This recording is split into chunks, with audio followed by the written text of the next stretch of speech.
Welcome back to Cards and Comics. Today my video is going to be focused on what I look for, one of the things I look for when I buy SGC cards with the intention of getting them regraded by PSA. Now, you have to know a little bit about cards in general in terms of what to look for from a condition from the set you're buying, and the intricacies about PSA and SGC grading, and kind of what to look for, and kind of knowing some of the issues that these grading companies are looking for and some things they might miss. So today I'm going to focus on one thing, and that is, and it seems kind of silly, but it's something that a lot of people don't do, and that's look at the back. And looking at the back of a card, especially in pictures on scans, which is what you only have to go by when you don't actually hold the card in your hands. It's all you have to go on. So these are two cards I'm going to show as examples of cards that I was looking at to possibly buy to get regraded. Now, the first card I'm going to look at is a 67 Hank Aaron that was an SGC 84.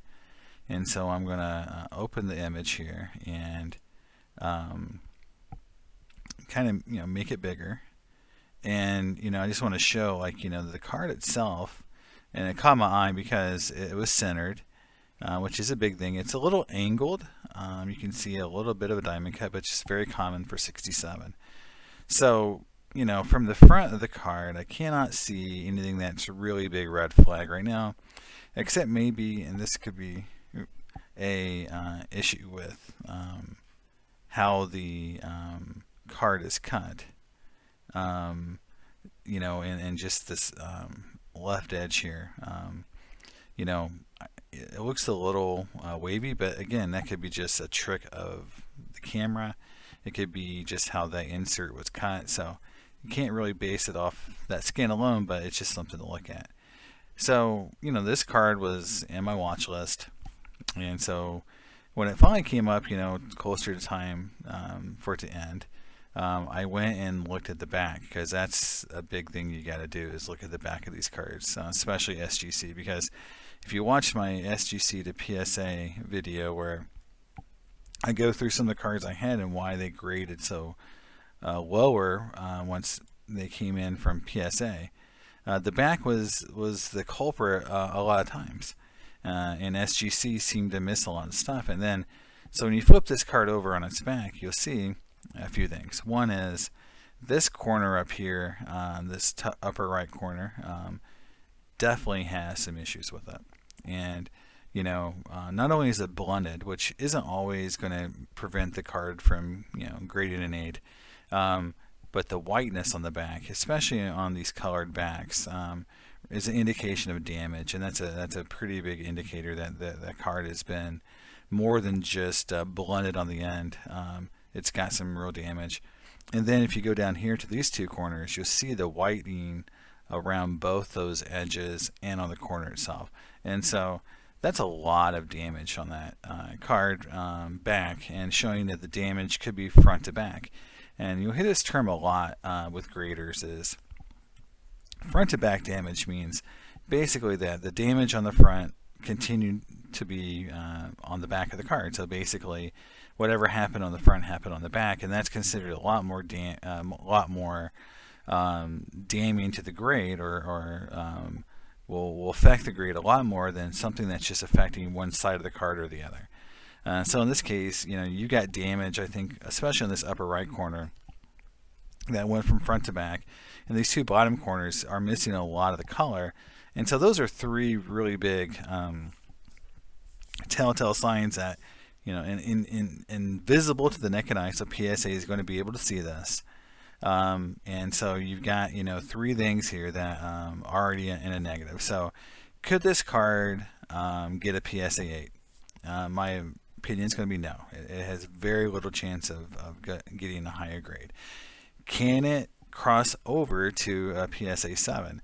I think you would be taking a risk. Now, the one thing I would say is that whoever purchased this card, because I didn't purchase that, down here you've got this where these lines are, almost meeting the edge here, and it's almost miscut, because if it's missing any of that black line, the card would be considered miscut. So back to the person who bought it, I think they actually did a good job because, even though I wouldn't have purchased this because I didn't feel like it would upgrade, and it does have a risk of not even crossing over to a 7.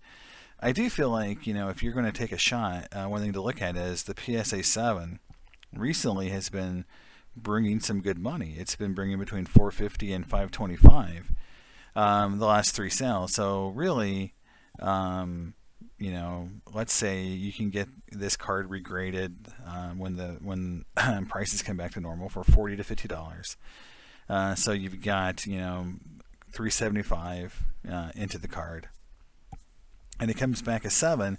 You could get $500 for that card.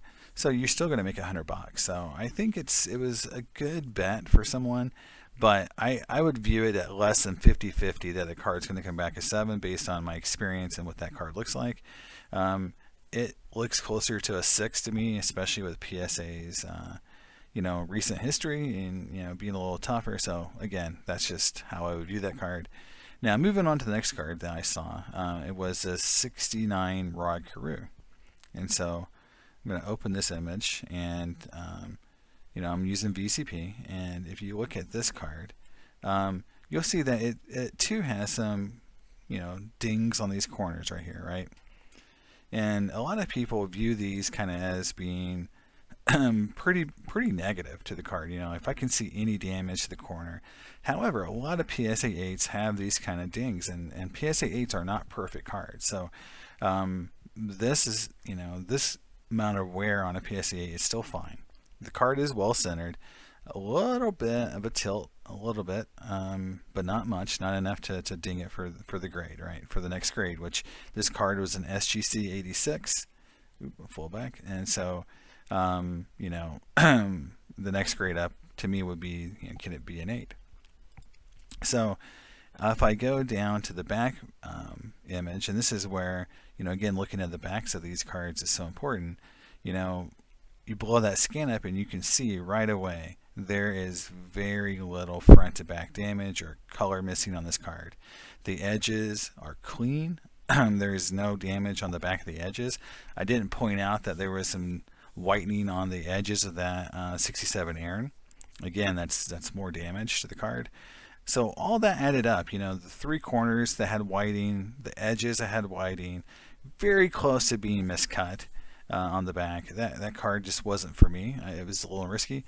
This card actually is something I would actually look at buying and getting regraded because, again, you've got a very clean back, well-centered back, with no signs of damage. You got a little bit of blunting of that corner up here, but again, PSA 8s can have that kind of damage and still be an 8. So this is a good candidate. So this is a card for $100 is it's a good chance. So, what's the upside on this card? So if you go back and say, okay, well, $100 for the SGC 7.5. So if it comes back as 7, recent sales are about $100. So if it comes back as 7, which is the lower grade, the last few sales are about $100. I think you're fine.